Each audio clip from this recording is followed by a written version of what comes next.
nongeye kuba ikaze mwe mukurikira amakuru ya Ibishya TV. Nitwa Nsanzimana Jereme. Kuri uyu wa kabiri tariki ya 11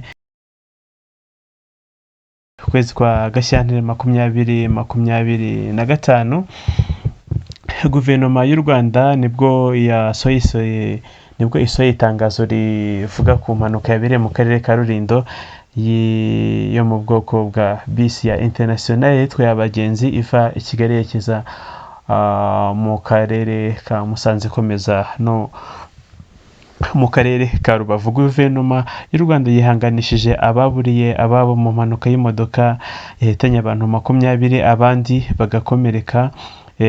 Amahano yabereye mu murenge wa Rusiga, akarere ka Rulindo.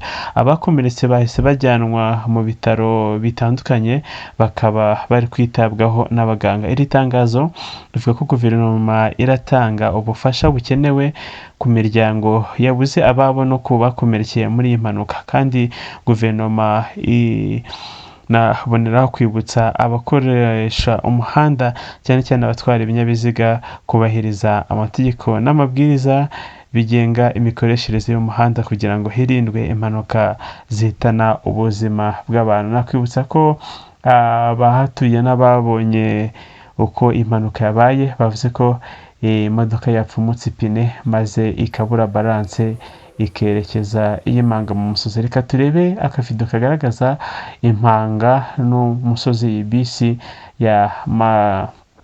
yibaranguyeho, ari nako igenda ishwanyagurika, abantu gende bajugunya abandi bafatwa mu byuma. Reka turebe iyi video.